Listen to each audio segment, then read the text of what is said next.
Hi, everybody. Welcome back. So now we're going to go through our panel of City of Chicago grant opportunities. Another housekeeping reminder for folks that have joined, we have closed captions as well as Spanish and ASL interpretation.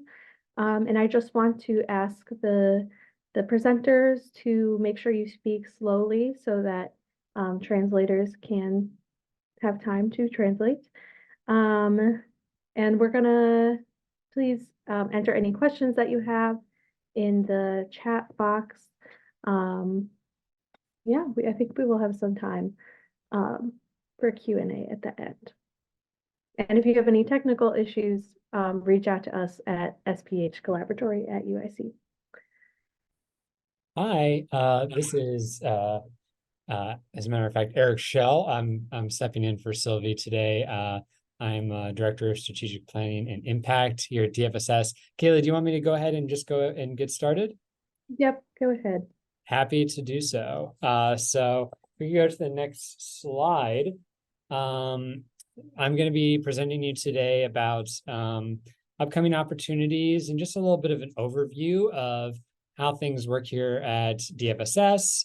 For those of you who don't know or who would like a reminder, here at DFSS, we run the human services arm of the City of Chicago, ranging in support from anything to children's services, youth, senior services, human services, homeless, GBV, and workforce. So quite a portfolio here, always stuff going on, and always RFPs being released. If we could go to the next. So all of our opportunities to contract are posted on the Department of Procurement Services e-procurement system, the same one that most the rest come through with the rest of the city. Opportunities are also advertised through the Chicago Tribune and on the DFSS website under the alerts and funding opportunities section. We try to have it in multiple locations so it's a little easier for everyone to find. Anyone interested in contracting with DFSS? Our kind of main recommendation is that you register for e-procurement as soon as possible, right? It can be a long process. We only accept applications through the e-procurement system. So the sooner you're signed up for that, the sooner you can just get into a grant and start applying. And then for each kind of opportunity, if we issue an RFP or a request for proposal, what's gonna be included, and this is a very broad overview, is what is the opportunity itself, like what's the program, what are the outcomes we would like to achieve through the program, and then the like logistics, absolute necessary requirements for the program.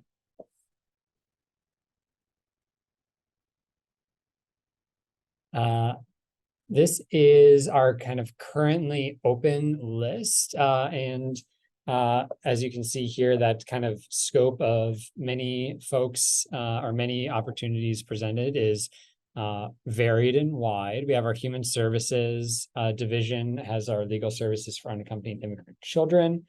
That is closing today. And then our gender-based violence division has coordinated response to DV and healthcare settings out. Then our seniors division has our aging well navigators and caregiver supports. Upcoming, this is a kind of a immediate list, but obviously for 2024, we have a whole suite of things kind of coming down, which is our human services, kind of some additional programs under there, another legal services and fund for outreach and navigation, protection for legal services, health and nutrition for the children's services department, and then doula services as well. This is, and then so this is all of our CDGA portfolio. The city releases all CDGA opportunities in May, and that's the year before it comes up. And as you can see here, we have 5 of our 7 divisions represented, and some of our main programs that we are perhaps most known for in the city. Homeless shelter is in here, shelter intake, All of our workforce services or our main workforce services division opportunities, home delivered meals and seniors. It's quite a list. So yeah, these are all of our upcoming opportunities. And like I said, our main thing is get on e-procurement, and we'd be excited to read your applications and get you through the process.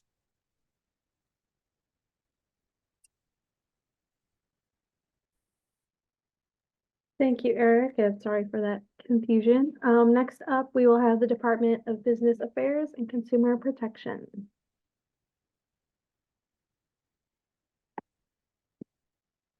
Isabel, I think you're muted.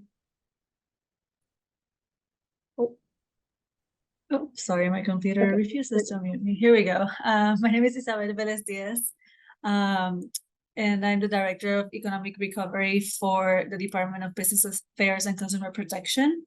I think my part will be not that long. I will give a BACP overview, but we are mostly a licensing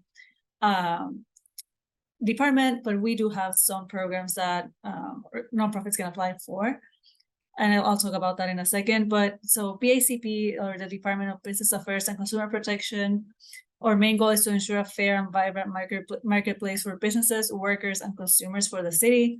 BACP has a lot of bureaus within the department. So we do licensing for businesses and public vehicles, regulate business activity. We protect consumers from fraud, ensure Chicago's labor laws, partner with business service organizations, which is the part you'll be interested in, and provide education and resources for businesses. Next slide, please. So one of our sections that on the bureaus that we have is a Small Business Advocacy Bureau. Under this bureau, we have both our NBDCs, which are Neighborhood Business Development Centers, CBCs, which are Chicago Business Centers, and all of the programs I manage, which are the Economic Recovery Plan programs. Like actually this program is part of those programs. Yeah, you can pass to the next one. But for, we mostly contract with nonprofits that are business service organizations or chambers. So organizations or nonprofits that provide services directly to businesses. We do have the Neighborhood Business Development Centers. These are on our corporate side. So if you're a business service organization, you would be able to apply for this contracts that are 2-year contracts, and we will actually be launching an RFP for this program sometime next year to have neighborhood business development centers in the 24 and 25 for 25 and 26. So the NBDCs are a network of business service organizations that provide very hyper-local support to businesses. So the idea is that you can apply to participate in this program, and then you provide services to businesses in your neighborhood, and you provide outreach for basically BACP so that businesses don't have to come downtown. They can come to your neighborhood business center or development center and get their assistance there. We have about 70 grantees. So this is a really good opportunity for, again, chambers and business service organizations. Next one, please.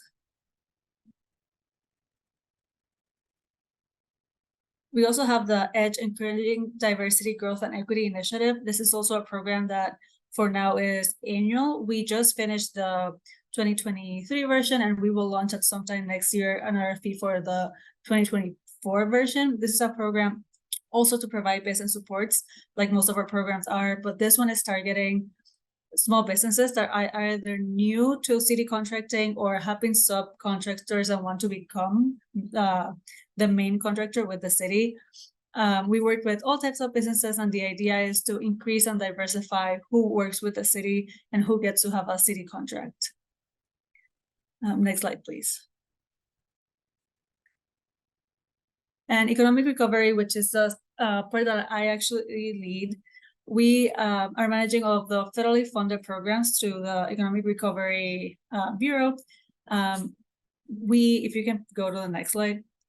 We are working, there was a great overview at the beginning, so I won't go over that again of what the Chicago Recovery Plan is. But basically, BACP's portfolio focuses on small business supports, nonprofit capacity building. Again, this summit, and we've been working with UIC, who is a great partner, on nonprofit capacity building, and our other programs are for food equity. We don't have any specific RFPs ready to announce or go out, but we will have some programming in the next year. So if you are an organization that works as either a provider of business supports, a provider of nonprofit capacity building or supports, or are in the food equity space, be sure to check out our economic recovery site under the BACP website, because some opportunities will be coming out in the next year. And I think that's all I have. Next slide. Yeah, thank you. Thank you, Isabel. And for our speakers, if you have links or contact information that you're willing to share in the chat, please go ahead and put those in as you go through. And next up, we have Department of Planning and Development.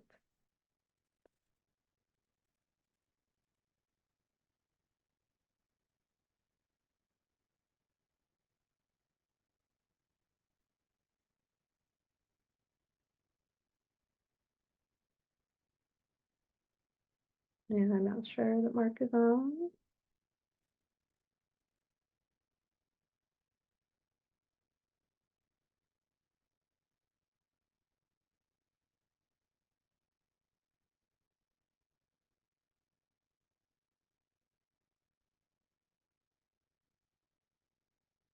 So then we can go to Department of Cultural Affairs and Special Events. Hello, everyone. My name is Laura Trejo Lozano, and I'm here representing the Department of Cultural Affairs and Special Events. Thank you all for having me. Our department does go by DCASE, and our department does a few different things. We support artists and cultural organizations. We invest in the creative economy, and then we also work to expand access and participation in the arts across Chicago. We do present a number of key Chicago events, including concerts in Millennium Park, the Taste of Chicago, farmers markets, film screenings, and of course, we also offer some grant opportunities. And so that is what I will share more about today. We have 4 key annual programs at the Department of Cultural Affairs. The first is the Individual Artist Program that is actually currently accepting applications now. The Individual Artist Program provides project-based funding for practicing Chicago artists. Individual artists, curators, or culture producers are welcome to apply. The deadline was January 15th until we realized it was a holiday, so it is now January 16th. What is really great about this grant program is that individual artists can apply for up to $6,000, and we give roughly 200 grants every year. Grants can cover anything from participation in artist residency, presenting exhibitions, or even buying artist materials. If you're a photographer that needs to buy new equipment, if you're a painter that wants to invest in paint or other supplies, all of those are eligible expenses under this program. It is one of the ways that we just like to encourage creative making across the city. So we encourage you to apply. I will add the site to the chat right now. We do have a series of information sessions, whether in person or virtual, if you want to learn more about the opportunity and just understand how to submit a more successful grant application. The next program that I'll share about is the City Arts Program. The City Arts Program is a program that is essentially general operating support for culture and arts focused nonprofits in Chicago. And so this is for organizations whose primary mission is to advance arts and culture, whether it's by presenting art programs like performance or theater, or if it's an art service organization that is supporting artists with legal issues. It's really any kind of organization with the focus on supporting arts and culture. This program, we will release the timeline at the beginning of 2024, but grants range from $10,000 to $50,000 per year. And we do offer around 275 grants per year.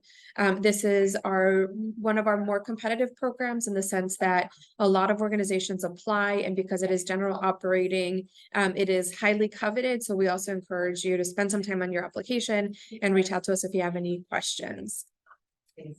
Our next 2 programs are on the next slide, and the first of those is Chicago Presents. Chicago Presents is to support free and public programs. Those that are eligible include nonprofit and for-profit presenters. You also do not have to be an arts-focused organization to be considered a cultural producer eligible for Chicago Presents. This program will also launch at the beginning of 2024, and grants average at around 30,000, and we will give between 20 and 40 grants each year. The different kinds of activities that can be supported through Chicago Presents include community festivals, free performances to a theater or other kind of creative activity. And really, this is one of the programs that we launched in the pandemic in order to encourage people to be back in person experiencing arts and culture. The fourth program that I'll share about today is the Neighborhood Access Program. This is a grant that is meant to support community-based arts and culture activities. And so if you are a resident of Chicago who feels like there is not enough arts activity in your neighborhood and you wanted to launch something in your immediate community, this is the program for you. We do encourage nonprofits to apply as well as individual artists on behalf of different projects or initiatives. We will share this project timeline in April 2024, but grants do range between 5 to 50,000, and we grant about 40 grants each year. This is one of our programs where we also provide ample support through the application process. And so if you're a first-time grant applicant, this is the one to apply for. Do not be discouraged. You can learn a lot in this process. We'll provide a lot of support, and we'll help you put together as thoughtful of an application as possible. So these are our current annual programs. We may have additional programs that pop up throughout the year, but also just wanted to share that as our team is sort of expanding at DCASE, we do want to let you know that you have the cultural grants team available to support if you're interested in those grant programs. But then we're also developing another area of work called cultural resources. And this is where we're seeking to develop additional resources beyond grants to support creative communities. And so this is an email where you can reach us. I also want to share and encourage you all, if you are interested in any of the things that I shared, to sign up for the DCASE newsletter. We have different kinds of newsletters from news, opportunities, and vendors. And so if you have a business that you might want to have represented at a farmer's market selling your individual wares, that is an opportunity on the vendor's side. Opportunities always list all of our grant opportunities, and the news is a good way to just stay up to date on all of the free programs happening across the city that DCASE is either hosting or supporting.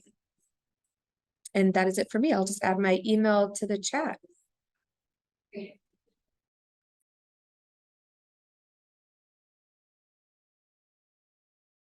Thank you so much, Laura. I think we have Spanish coming in the English line. All right. So the next presentation will be from the Office of Budget Management. Hi, everyone. Good afternoon. My name is Victoria Ojigwe, and I am from the Office of Budget and Management. I'm the grant manager for managing the Housing and Urban Development Entitlement Grant projects with the city. So the presentation is going to be quite extensive because basically, the Office of Budget Management, the HUD portfolios, we manage all of the HUD programs that we issue to the various departments in the city, and we coordinate the CDG process, the grant application process for all of these various departments, basically. So basically, sorry, this is showing DFSS. Okay, so basically we'll go through the presentation. So an overview of basically what the Federal Housing and Community Development Fund is all about.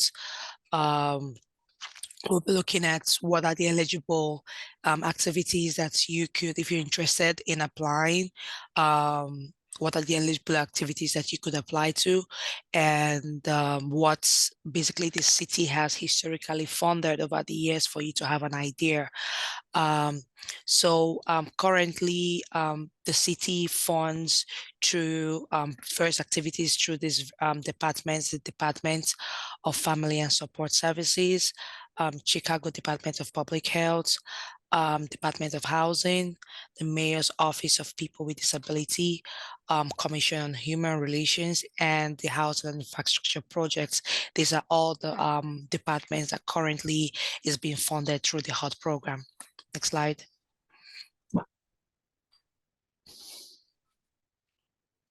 So under the HUD program, what you call the Federal Housing and Community Development Fundings, we have 4 streams of fundings through the entitlement funds, the Community Development Block Grants, CDBG, the Emergency Solution Grants, the Housing Opportunities for People with AIDS, HOPWAR, and the Home Investment Partnership Grant. CDBG provides supports to build stronger and more resilient communities. Activities may address needs such as infrastructure, economic development, public facility installation, community centers, and basically home ownership assistance, microenterprise assistance, and you could use funds to support programs around domestic violence, food assistance, homelessness, mental health, senior services, violence prevention, workforce training, small repairs for homes, and home ownership counseling and thereabouts. For the emergency service grants, we basically support the need of homeless people in emergency or transitional shelters, and some of the what you could use the funds to do is basically rental assistance, rapid rehousing, homeless shelter and outreaches. And then on the HOPWAR, basically this focus more on housing assistance for individuals that have been affected by HIV/AIDS, that are also low income persons. And lastly, for the Home Investment Partnership home program, we support a wide range of activities, including buying and rehabilitating affordable housing for rent and ownership. Next slide. Excuse me. So currently for this year, 2023, we have we got fundings of roughly about $75 million from HUD for the CDBG programs. For the home program, we got roughly about $20.7 million. And emergency solution grants, we got $6.7 million. Housing opportunity for persons, that's HOPWAR program, we got about 12.5 million. So basically, when Congress approves the fundings for the year, we then know what is expected for us to get the next year. So for now, for 2024, we are waiting to know how much that would be approved to the city for funding, and subsequently for 2025. Next slide.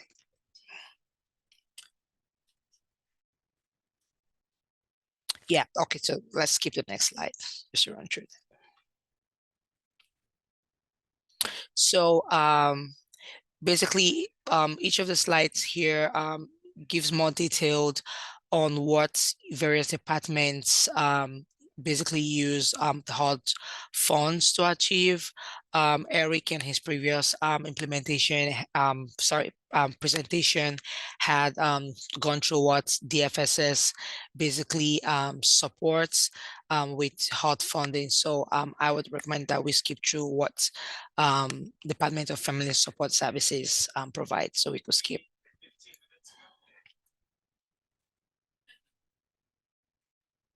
Yeah, let's keep through DFSS. Yeah.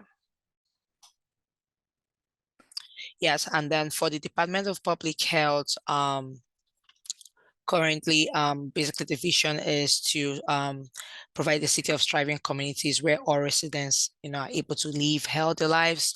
And the mission is to promote and improve health by engaging residents, community, and partners in establishing and implementing policies and services that prioritize residents and communities with the greatest needs. Let's go to the next slide. We'll see some of the activities that is being proposed in the 2024 and what we anticipate when we have the RFP process open, what we intend propose for activities. However, some of these activities basically can change along the way. So for 2024 activities, some of the services or activities they provide is under the mental health service. Their activities on mental health services and prevention education for childhood sexual assault victims. On the lead prevention, there is a screening for lead poisoning. On violence prevention, there is the restorative practices and bullying and suicide prevention projects. Next slide. For the Department of Public Health and Housing Opportunities for Persons with AIDS, we currently provide assistance and related supportive services for low-income persons living with HIV and their families. The value, basically, I will skip the overview on the mission, the vision, and values. Some of the project that is being implemented and we propose to further continuation will be under the housing services, neighborhood lending and home purchase assistance, neighborhood lending and home rehabilitation assistance, home ownership counseling services, housing services, technical assistance, community-based, roof and porch repairs, emergency heating repairs, single units, small accessible repairs for seniors, and trouble building initiative, a multi-unit development services. These are some of the activities under the housing services that HUD program currently fund, and we propose that this would continue into 2024. As I mentioned earlier, we also receive funding for home programs, and this is directed under the Department of Housing. This funding is managed under the Department of Housing. Next. For programs under the Mayor Office for People with Disability, basically the city basically provides some projects under the HUD programs for people with disability. Some of these activities would include, next slide. Oh, sorry, okay, could go back. So some of the activities that we implement is to provide affordable housing for people with disability, and also minor repairs and rehabilitation of homes, providing assistance programs for people that are with disability, and that funding is basically through the mayor's office.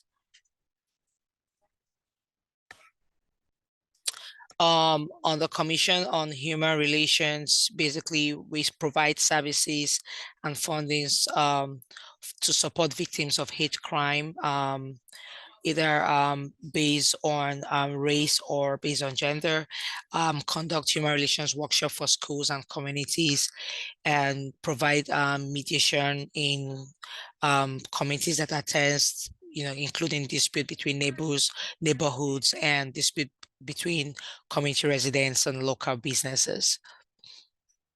Next slide. Yeah, so these are some of the projects that we do implement: fair housing, education outreaches, and intergroup relations. under the Department of Water, we have a project that is ongoing at the moment, and that is the replacement of lead services lines across the city.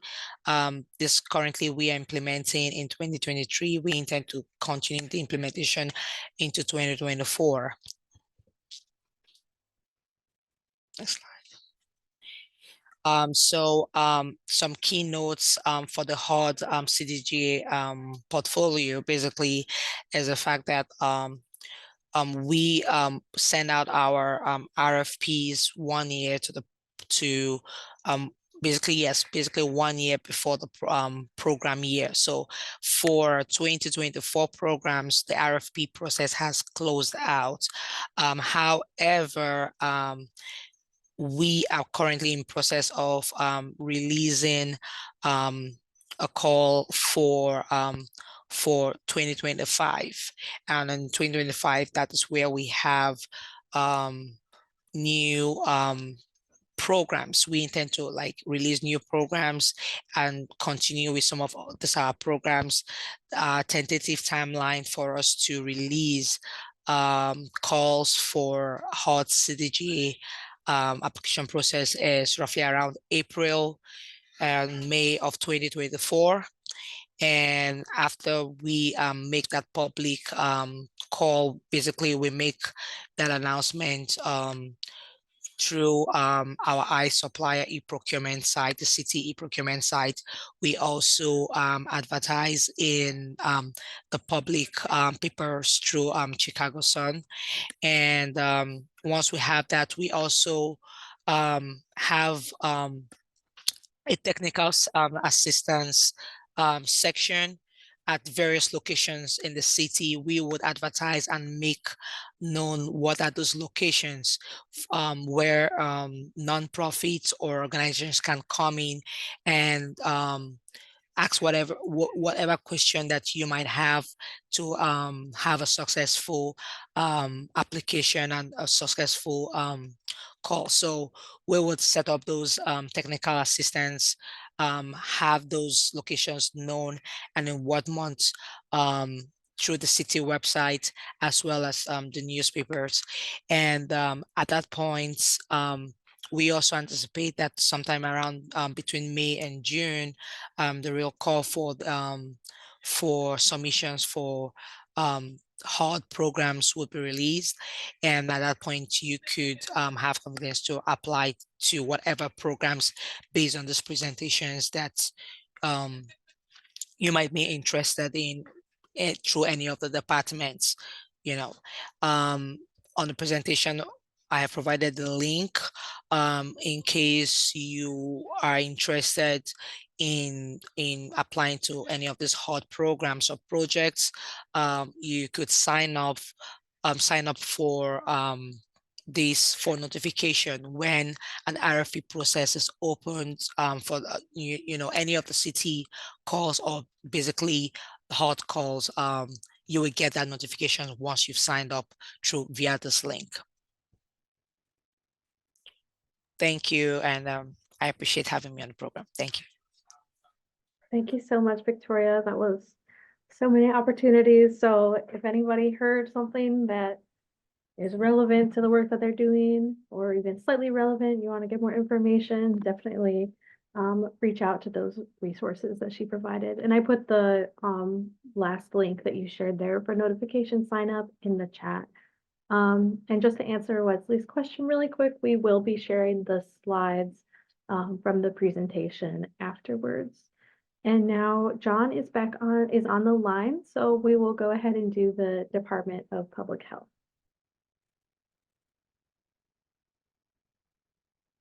Hi, I'm John Pfeiffer, I'm the Assistant Commissioner for CDPH Finance and Contracts. We are kind of happy to announce we're expanding some of our communications for RFPs and opportunities. We're going to go live next week. I put in the chat, we're going to go live next week with an RFP webpage. And on this RFP webpage, we're going to put all our opportunities. We're also going to put our videos of our bidders conference and other FAQs, other kind of stuff related, and the invite to our bidders conference on this webpage. We're also creating a mail list so anyone who wants to get information on all RFPs, they can join the mail list, and we'll add them, and they'll get communications on every notification that we're going to publish an RFP. We're also going to put in our annual plan for RFPs on this webpage. So this is going to be a great landing spot for our RFPs going forward, and we should be going live by next week. So I'm going to touch upon some RFPs that we're planning, that are currently out, and that we are planning to go out in the next couple of months. So we have 3 RFPs. We have 3 RFPs regarding substance use disorder, and one of them is out on the street and got launched yesterday. This is our linkage to care treatment RFP. So it's out yesterday, and it's going to close, on the 1st or the 12th of January. The next one on this page is our administrative process improvement. This is under Commissioner authority. This is actually a professional service contract, but this is a contract under Commissioner authority. We're looking for consultants. This is going to have 3 categories. We're going to looking for consultants that have that can help us with process improvement. This process improvement processes. This is consultant based, and we're ProServe based. Then we're expecting this to be out late January or sometime in February. Late January, February. I got February, March, probably February. We have a good strong draft right now, and I think we're gonna definitely hit that February mark. Next slide. Another RFP that we're planning to do is that we've never done before. This is delegate agency, this hospital preparedness program. We've traditionally used sole source for this, but we're going to go out for RFP on this. This is a organization that's going to support our HPP program, our hospital preparedness program. We're looking for coordination of activities in this space. This is a brand new RFP. This is a brand new RFP for us regarding these services. And the other one that we're going out for, I misspoke. We actually have 3 RFPs in the substance use disorder space. We actually closed recently on one, and this 3rd one here is the recovery services, and that we're expecting to go out shortly here, hopefully by the end of December, and then it's going to close in January. So those are the kind of main RFPs that we're looking at right now. But we're going to be putting any future stuff and future RFP opportunities and our plan on the website, and inviting folks to sign up for the mailing list, and so they can directly get the notice of solicitation from us as well, and future opportunities. Thank you. Thank you so much, John. Maybe we can get that link from you whenever the website does go live, so we can share that in our follow-up email as well. I certainly will. Thank you. So yeah, lots of different funding opportunities coming up. We know that the grants, the RFPs, they open and close quickly. So if there was anything that you thought might be relevant, make sure to take note of that department and follow up with them so you can be ready whenever that opportunity does